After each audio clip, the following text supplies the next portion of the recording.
Hey y'all, it's Heather. I'm a certified arborist in Bloomington, Indiana, and today I wanted to go over some reasons on why tree care can seem kind of expensive. Um,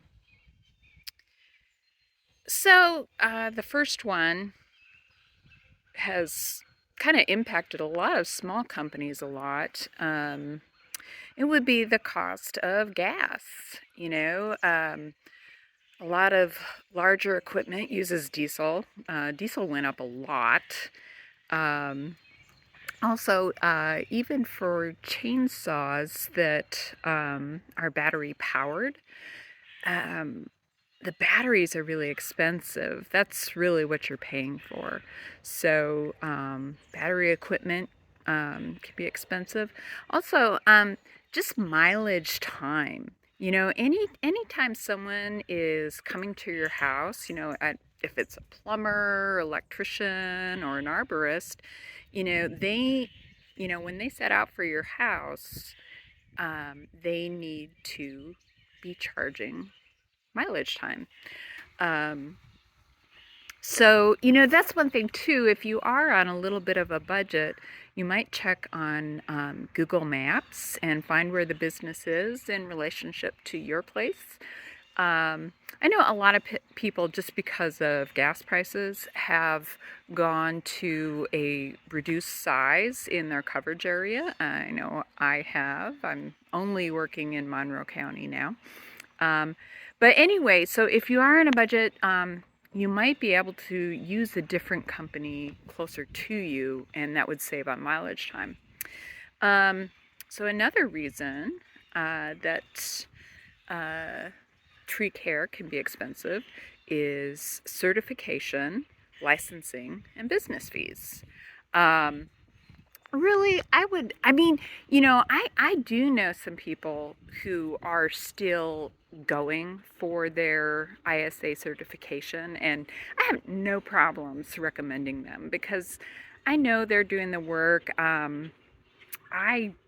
was doing the work. I still needed to learn a lot, but if someone is actively learning how to do their job to get a certification, that's okay. But in general, I would recommend working with someone who's certified because they learn how to do things safely, both for themselves and your property. Um, some states have licensing requirement. Licensing is not the same as certification. Um, I've seen work from people in other states who were licensed, and I would never recommend them.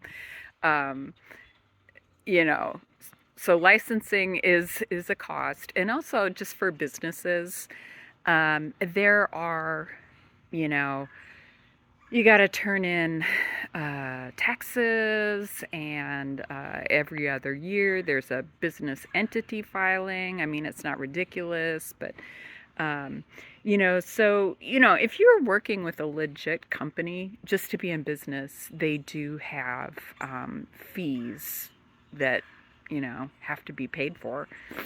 Um, so the next thing is expensive equipment.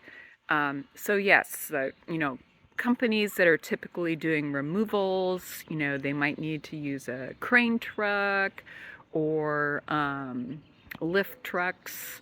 Even like the easy lift things that are, operator controlled mobile. Um, those are just really expensive. You know, um, some of those can be as expensive as someone's house. And, you know, when there was the steel embargo, I forget how many years ago, 6 years ago. Um, this is just my little example.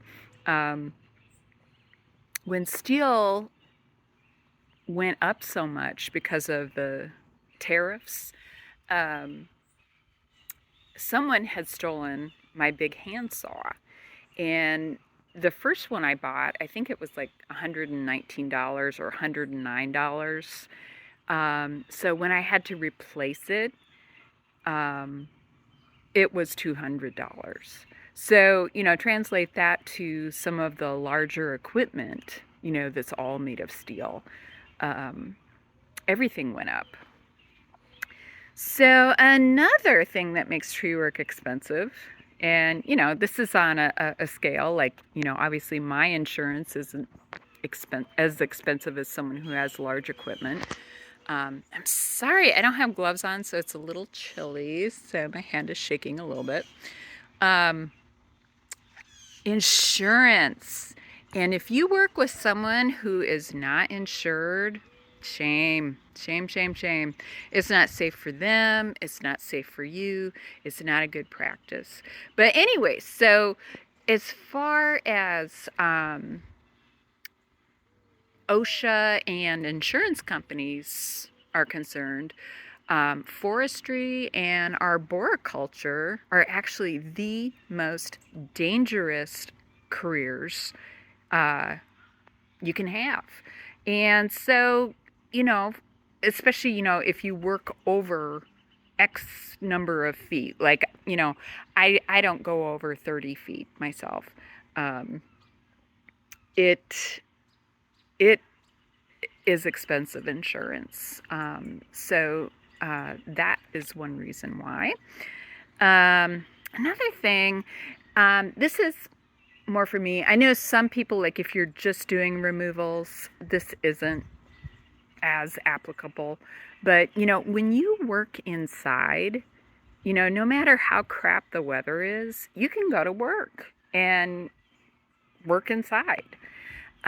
This is not true for people who work outside.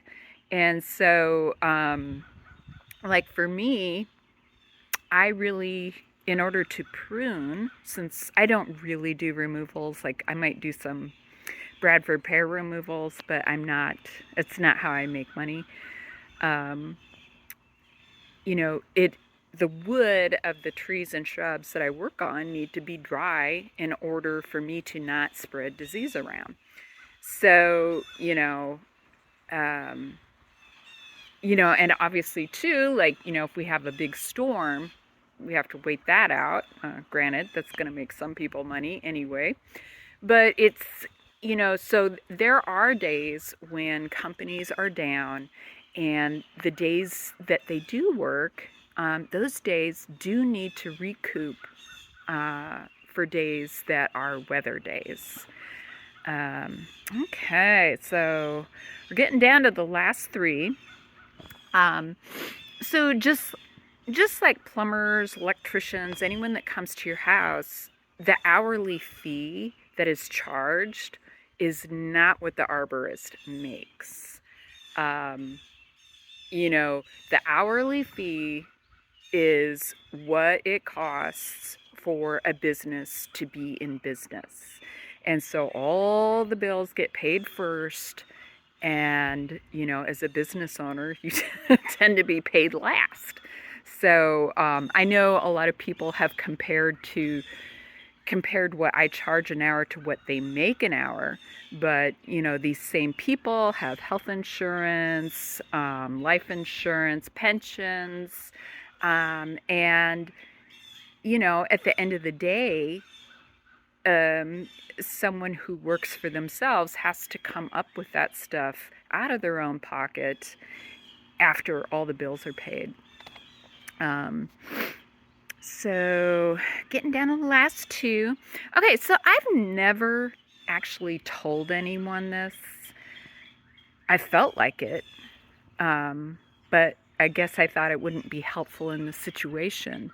But the number two reason why I think tree care is expensive is because you did this to your tree. Or your landscape company did this to your tree. The more, people, it's like that song, you always hurt the ones you love. And that's why I'm doing these videos. And trying to get people to do less damage to their trees or to understand why something is important, or for unfortunate reasons why a tree would be unsafe to keep. So anyway, I'm not saying you can't do it, but there are things you have to learn. And this is going to sound really rude, but I include myself in this as well. Smart people tend to make the most mistakes, because you think you can do it. I used to have this magical thinking like, oh, well, I'm a this, I can do this. And now there's a lot to learn in order to not do damage to trees. So the number one reason that tree care is expensive is it happens too late. And a lot of times, when you buy a home, take a look at the trees. Are you inheriting any dangerous trees? If you still want the house, you got to go into it knowing that you need to put some money aside to deal with that. But a lot of times too, I think there's this kind of thinking that, well, we don't prune trees in the wild, so why do we have to? And the reason why we have to is trees that are nursery grown don't get to grow the way out in the wild. And this is especially true of, like, say, the hybrid maples, like the Celebration and Autumn Blaze. Those trees grow really fast, and they can become unsafe really quickly. So, but I'm not crazy about either one of those trees, just because they do have so many problems, both as far as getting diseases and also having bad crotches and just growing too fast. But when we start training trees as soon as they're planted, we have a better chance to have a well-structured tree that's going to be able to deal with wind loading and just be able to support the weight of its own limbs. So anyway, earlier is always better. We don't want to be removing large wood from trees. It's just a chance for decay to get in. It's a chance for the tree to have to adjust how its mechanics work. And yeah, so anyway, I guess in order for me to do my job, I need you guys to know this. So anyway, that is my thoughts on why tree care can seem so expensive. So anyway, have a great day. Really, like and subscribe. I am trying to share some information with you that will hopefully save you some money. So anyway, have a great day. Bye.